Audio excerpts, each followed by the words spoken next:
창세기 12장 1절부터 4절 말씀을 통해 너를 위해 가라 라는 제목으로 하나님의 말씀을 전하겠습니다. 창세기 12장을 보면은 너무나 갑작스럽게 이야기가 시작하는 것을 보게 됩니다. 느닷없이 하나님께서 아브라함에게 명령하시는 것이죠. 느닷없이 등장하신 것도 정말 놀랍고 갑작스럽지만 하나님께서 아브라함에게 명령하신 내용은 갑자기 나타나신 것보다 더욱 놀랍습니다. 1절의 내용을 보면 여호와께서 아브라함에게 이르시되 너는 너의 고향과 친척과 아버지의 집을 떠나 내가 너에게 보여줄 땅으로 가라 라고 말씀하십니다. 우리는 이 본문을 볼 때마다 당혹스러움을 느낍니다. 그리고 또 의문이 솟아납니다. 왜 하나님께서는 아브라함에 갑자기 이렇게 나타나셔서 이렇게 무리한 명령을 내리시는 것일까? 그리고 나에게도 하나님께서 갑자기 이렇게 불쑥 나타나셔서 나한테 이런 명령을 하시면 어떻게 하나? 다 버리고 떠나라고 하면 어떡하시나? 이런 불안감이 생겨나게 됩니다. 그래서 한편으로는 하나님께서 차라리 나에게 찾아오지 않으셨으면 좋겠다. 이런 생각도 들게 됩니다. 그래서 반갑게 만나고 싶은 하나님이라기보다 이런 갑작스러운 무리한 명령을 듣지 않기 위해 오히려 피하고 싶어지는 기분이 들게 됩니다. 하나님에 대한 인식이 우리가 이러다 보니까 우리는 하나님을 따르는 삶에 대해서 본질을 놓치고 신앙생활을 하게 되기도 합니다. 그렇다면 이 시간 왜 하나님께서 아브라함에게 이런 명령을 하셨는지 한번 알아가 보는 시간으로 갖겠습니다. 아브라함은 기원전 20세기 수메르 도시 우르에서 태어났습니다. 우르는 동쪽의 유프라테스 강과 서쪽의 티그리스 강 사이에 비옥한 땅 메소포타미아에 위치한 최고의 국제 도시였습니다. 수메르는 신전 중심의 종교 사회였고 수메르인들은 신전에 우상을 모시고 살아있는 신처럼 우상을 매일 옷을 입히고 목욕을 시키고 그렇게 의례를 진행했습니다. 그들은 신상 안에 신이 존재한다고 믿었습니다. 그래서 나중에 유대인들은 10계명 중에 제1계명이 우상을 만들지 말라라는 명령을 했던 이유가 이런 뿌리 깊은 우상은 신 그 자체였다는 인식을 버리기 위해서였습니다. 이런 사회에서 아브라함의 아버지 데라는 신의 우상을 만드는 최고의 명장이었습니다. 데라는 우르에서 명성과 부를 지닌 상류층 인사였을 것입니다. 그럼 당연히 아브라함도 부잣집 아들이었을 것이고 이제 아버지의 사업을 이어받아서 그냥 풍족하게 살면 됐을 것입니다. 그리고 세상 사람들은 이런 삶을 복받은 삶이라고 생각하고 우리 역시도 그렇게 생각합니다. 그리고 우리의 자녀들도 그렇게 사는 삶이 복받은 삶이라고 생각하고 있습니다. 그런데 아브라함은 달랐습니다. 아브라함은 자신의 삶에 대한 고민, 뭔가 이런 우상에 대한 고민, 직업에 대한 고민이 있었습니다. 그리고 아버지와 세상 사람들이 하는 말들이 뭔가 석연치 않았습니다. 늘 뭔가 이게 아닌 것 같은데 라는 이 질문을 스스로 되뇌었습니다. 아브라함에게 이런 일화가 있었다고 합니다. 데라가 우상을 만들고 파는 가게, 이 가게를 아버지가 잠깐 비우게 되었습니다. 그래서 아브라함이 대신 카운터를 보면서 가게를 지키고 있었습니다. 이제 그러던 중에 우상이 너무 비싸니까 자기의 집에 이제 우상을 놓지 못하는 수많은 사람들이 있었고 그 중에 한 여인이 가게에 찾아와서 자기가 믿는 신의 우상 앞에 곡식으로 된 제물을 바치고 기도를 드리고 예식을 보내고 돌아갔다고 합니다.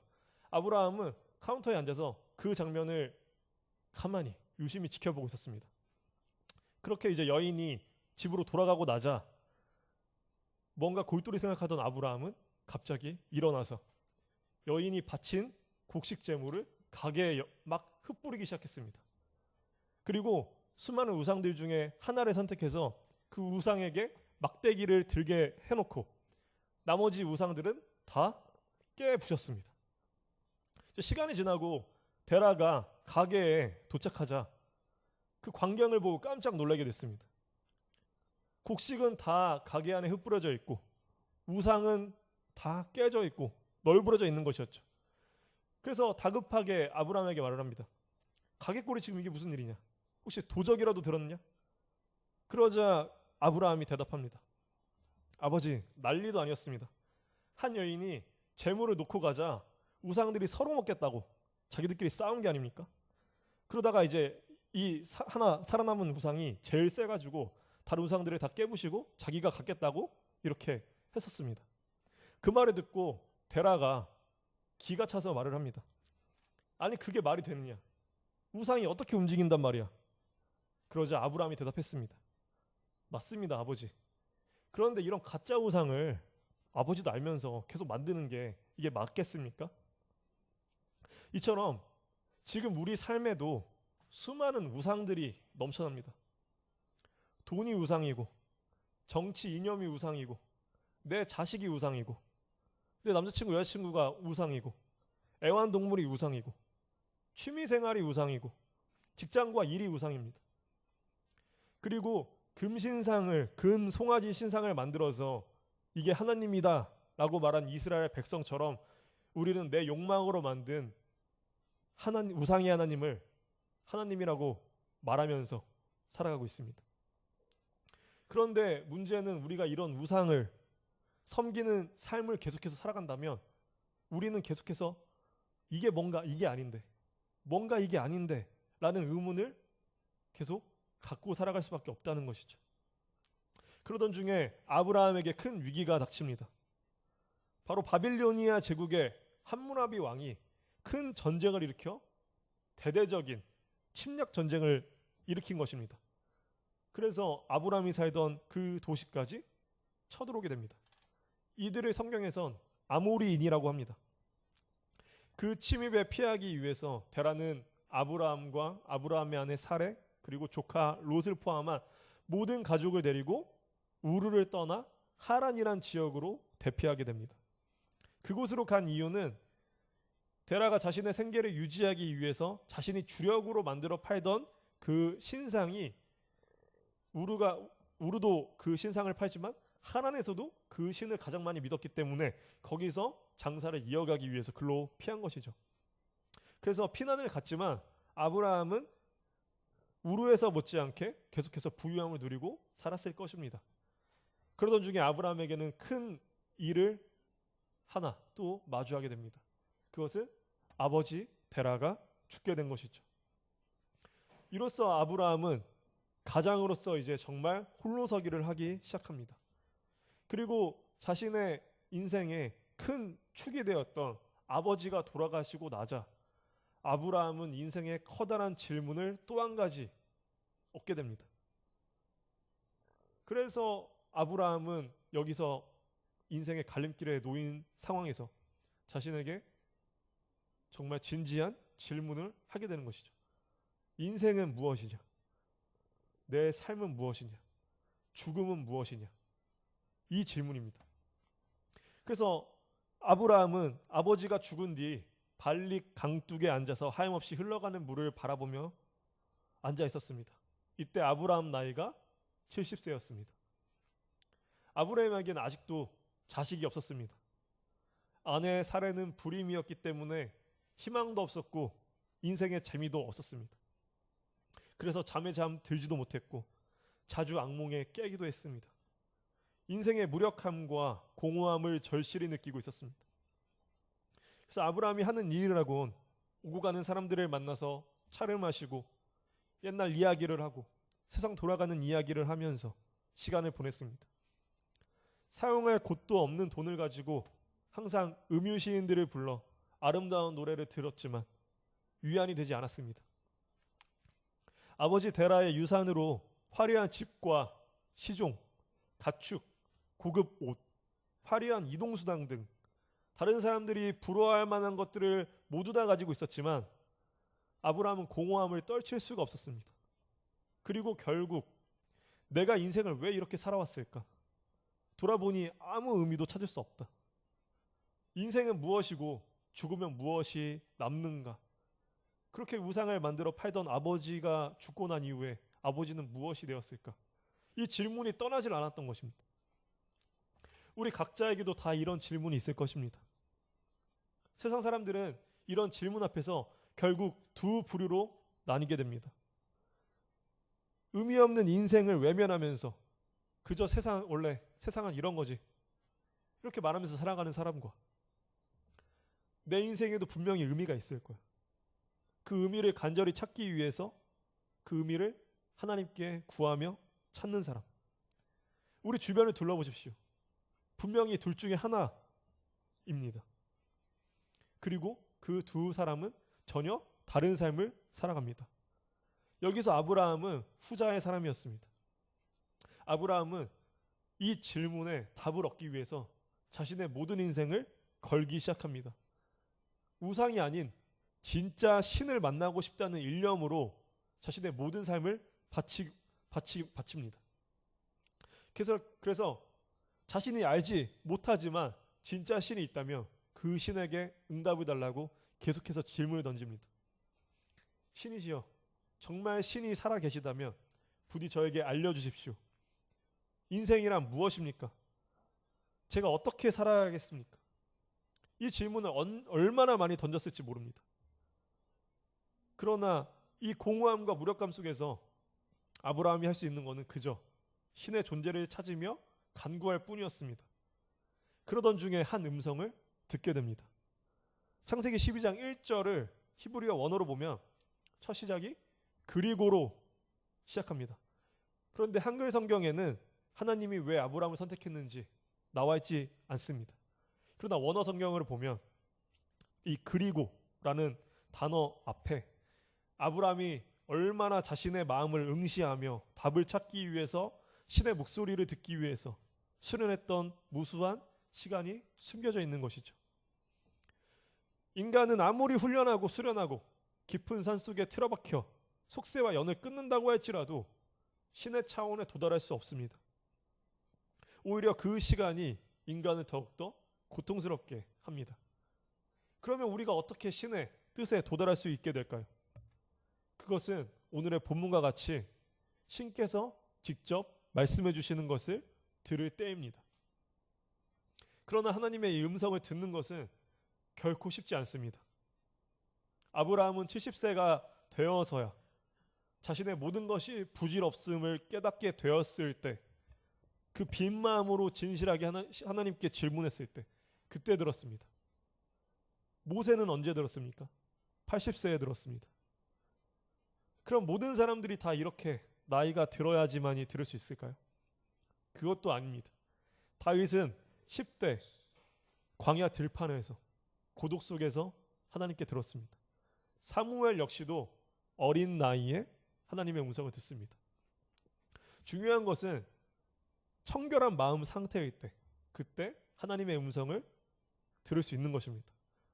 마태복음 5장 8절에 예수님께서 말씀하신 내용이 마음이 청결한 자는 복이 있나니 그들이 하나님을 볼 것임이요 라고 하셨습니다. 하나님을 향한 정말 청결한 마음일 때, 그때 사람은 하나님의 음성을 듣게 됩니다.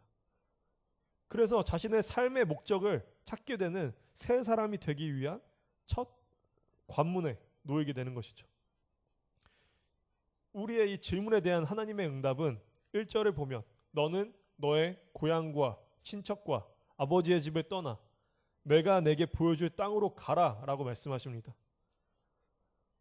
처음에 말했던 것처럼 하나님께서 나에게 이렇게 다 버리라고 말씀하시면 어떡하지?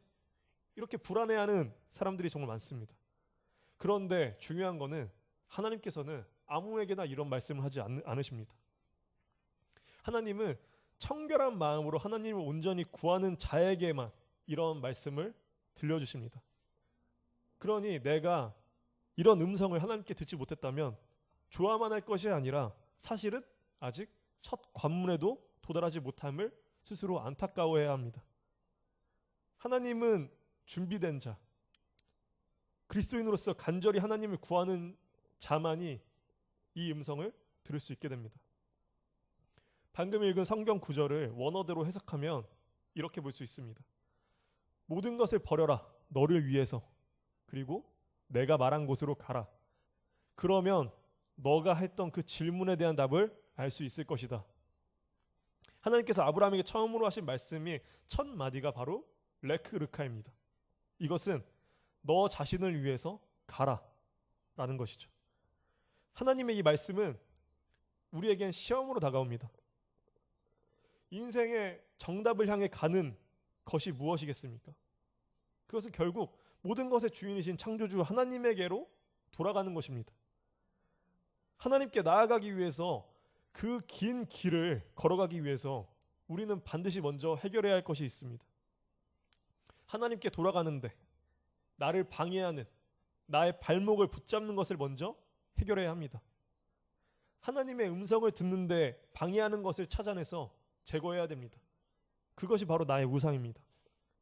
그런 것들이 하나님께 진실된 질문을 하는 그 시간을 방해합니다. 이 우상들은 각자에게 너무나 많이 있겠죠. 어떤 사람은 또 돈일 것이고 자식들일 것이고 배우자일 것이고 드라마 유튜브와 같은 것들일 것이고 취미일 것이고 직장일 것이고 자신이 속한 어떤 커뮤니티일 것이고 굉장히 많은 것들이 각자에게 다 다르게 있을 것입니다. 이런 것들이 나의 발목을 붙잡아서 나의 마음을 스스로 돌아보는 시간을 없앱니다. 기도의 시간을 가로막고 말씀 묵상의 시간을 가로막고 하나님께 예배하는 시간을 가로막습니다. 그런 우리에게 하나님께서 말씀하십니다. 모든 것을 버려라. 너 자신을 위해서. 이 시험이 나에게 주어지는 것입니다. 그런데 한 가지 중요한 것이 있습니다. 이 시험은 그 누구도 아닌 나를 위한 것이라는 것이죠. 우리가 하나님의 명령을 순종하는 것은 결코 하나님을 위한 것이 아닙니다. 하나님은 우리가 순종을 하던 순종을 하지 않던 그 자체로 완전하신 분이고 부족함이 없으신 분입니다. 우리가 하나님께 순종해야 되는 것은 우리를 위한 것입니다. 우리는 불완전합니다. 그래서 하나님께 가지 못하고 이 고생을 하고 있는 것입니다. 나를 위해서 우리가 다시 하나님에게 돌아가기 위해서 먼저 모든 것을 포기해야 한다라고 하나님께서는 우리에게 정답을 말씀해 주고 계신 것입니다. 하나님께서 아브라함을 통해서 지금 우리에게도 버리라고 하신 것 세 가지가 있습니다. 첫 번째로 버리라고 하신 것은 내게 보여줄 땅으로 가라라고 하십니다. 이 말은 지금 너가 밟고 있는 그 땅에서 먼저 떠나라. 땅은 모든 인간의 기반입니다. 지금 내가 밟고 있는 이 땅 없이는 우리는 존재할 수가 없습니다. 그런데 우리는 위는 하늘이라고 하고 아래는 땅이라고 말을 합니다. 그런데 이 표현은 다분히 인간 중심적인 표현입니다. 우주를 전체로 놓고 봤을 때 우주에는 위도 없고 아래도 없습니다. 하나님께서 만드신 이 광대한 우주 공간에서 지구는 보이지 않는 점과 같습니다. 그러나 인간은 자기중심적인 생각 속에서 자기 발 아래를 땅이라고 말합니다. 그런데 재미있는 것은 우리가 지금 여기서 아래라고 표현하고 있지만 지구 반대편에 있는 사람에게는 우리가 가르친 이 아래가 위가 됩니다. 그리고 반대로 지구 반대편에 있는 사람이 자신의 아래를 손가락질하지만 반대로 돌아서면 우리에겐 위가 됩니다. 이토록 인간은 자기 중심적입니다. 게다가 우리는 중력에 의해 땅에 발이 붙어 있습니다. 중력이 땅을 향해 우리의 발목을 붙잡고 있는 것이죠. 그래서 우리는 아무리 높게 뛰어도 결국 다시 땅으로 떨어져 내려옵니다. 그런데 하나님께서는 이 땅을 버리라고 하십니다. 그 의미는 나도 모르게 나를 끌어당기는 이 중력과도 같은 나의 자기의 이기심, 그리고 오직 자기 발밑만을 아래라고 표현하는 교만을 버리라고 하시는 것입니다. 우리가 하나님께 가기 위해서는 먼저 이런 이기심과 교만, 이것을 버려야 합니다. 두 번째로 버리라고 하신 것은 고향과 친척, 즉 네가 난 곳, 그것을 떠나라고 하십니다. 자신이 태어난 곳을 고향이라고 합니다. 고향은 결국 자신이 몸담고 있는 마을이나 도시, 그리고 예전에는 친척들이 함께 모여 살던 그 곳이었습니다. 즉 내가 지금 몸담고 있는 사회적 공간을 말하고 있습니다. 그렇기 때문에 이 공간, 이 사람들이 모여있는 이곳은 자연스럽게 그 공동체 안에서 자신들만을 위한 이기심을 마음껏 발휘하기도 합니다. 이런 이기심을 스스로 상부상조라는 이름으로 아주 당연하고 유연하게 적용합니다. 회사는 이익을 내기 위해서, 아파트 단지는 집값을 위해서, 어떤 한 지역은 혐오시설을 안 들여오기 위해서, 사회단체들도 결국 돈을 위해서, 가족들은 자식들의 가족을 지키기 위해서, 이렇게 수많은 자신들의 이 이기심을 자기들을 지키기 위해서 다른 사람에게 정말 아무렇지도 않게 피해를 입히기도 합니다. 아브라함에게 하나님께서는 자발적으로 너가 있었던 고향, 사회적 집단을 버리라고 말씀하고 계십니다. 세 번째, 아버지 집을 버리라고 합니다. 아버지의 집은 자신의 정체성 그리고 가치관을 만듭니다. 그리고 부모님은 그 부모님으로부터, 그 부모님은 또 그 부모님으로부터, 그리고 거기서부터 물려받은 그 가치관, 삶의 방식, 믿음의 모습 등 정말 여러 가지 이 모든 것을 다 버리라고 말합니다. 어떤 집은 자식을 위한다면서 안정을 강조하며 하나님이 자녀에게 심어놓으신 그 씨앗, 보물을 틔우지 못하게 가로막습니다. 어떤 집은 자식들에게 무관심하고 오히려 학대하며 하나님의 올바른 가르침은커녕 부모로서 사랑 또한 전해주지 않습니다. 어떤 집은 신앙생활을 하지만 그 신앙생활을 한다는 그 모습 안에서 최고의 가치가 하나님이 아니라 세상이라는 것을 너무나 자연스럽게 심어놓고 교육시키고 있습니다. 그래서 하나님께 가기 위해서는 그것들도 먼저 다 버리라고 말씀하고 계십니다. 그리고 이 세 가지를 버리고 하나님께서 어디로 가라고 하십니까? 바로 내가 보여줄 땅으로 가라라고 말씀하십니다. 여기서 보여줄은 보여졌다는 것이 아닙니다. 떠나긴 했지만 어디로 가는지 내가 모르고 지금 떠나는 것입니다.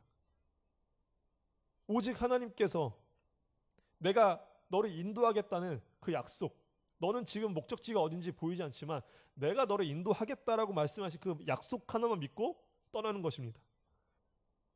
이게 바로 믿음입니다. 하나님의 약속을 믿고 떠나야지만 하나님이 준비하신 땅에 도달합니다. 그러나 많은 사람은 결국 이 약속을 믿지 못하고 그래서 떠나지 못합니다. 신앙의 여정은 하나님의 약속을 믿는 것입니다. 예수 그리스도께서 우리를 위해 십자가에서 죽으시며 부활하시기까지 이루신 그 사랑의 언약을 믿는 것입니다. 믿음은 나의 감정, 나의 생각, 이게 아닙니다. 하나님의 약속을 믿는 것이 믿음인 것이죠. 나는 무너지고 쓰러질지언정 하나님이 나를 버리지 않으시고 끝까지 나를 인도해 주신다는 그 하나님의 사랑을 믿는 것입니다.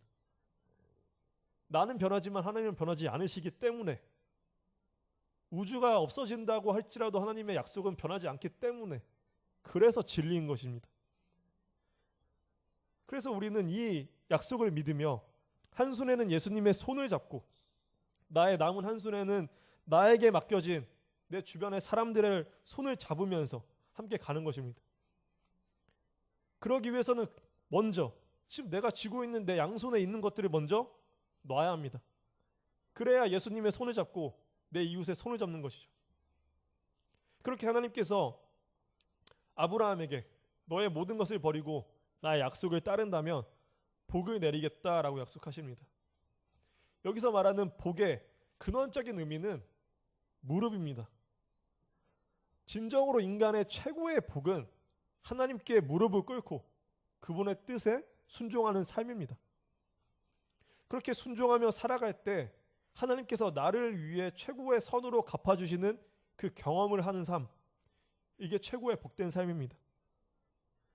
그리고 그 복은 나에게만 주어지는 것이 아니라 오늘 본문 2절과 3절의 말씀처럼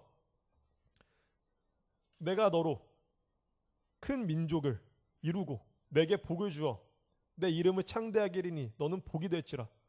너를 축복하는 자에게는 내가 복을 내리고 너를 저주하는 자에게는 내가 저주하리니 땅의 모든 족속이 너로 말미암아 복을 얻을 것이라 하신지라. 바로 이 삶이 우리에게 주어진 인생의 답입니다. 그 답은 바로 예수 그리스도와 하나 되어 하나님의 품 안으로 다시 돌아가는 그 길입니다. 나 혼자만 가는 것이 아니라 내 주변의 사람, 나에게 맡겨주신 그 사람들과 함께 들어가는 것입니다. 우리는 하나님의 품 안으로 돌아가야 하지 않겠습니까? 그 안 말고 우리가 어디서 안식을 얻으며 어디서 위로를 얻으며 어디서 풍요로움과 풍성함을 누릴 수 있겠습니까? 하나님이 아닌 곳에 우리가 도대체 어떻게 불안을 이기며 욕망을 이기며 죄를 이겨낼 수 있겠습니까? 절대 불가능합니다. 오늘 하나님께서 우리들에게 말씀하십니다. 너를 위해서 모든 것을 버리고 나의 약속을 믿고 따라라. 그리하면 세상이 줄 수 없는 복을 너희에게 주겠다. 이 말씀에 순종하며 결단하며 주님과 함께 새 삶을 살아가는 우리 모두가 되기를 주님의 이름으로 소망합니다.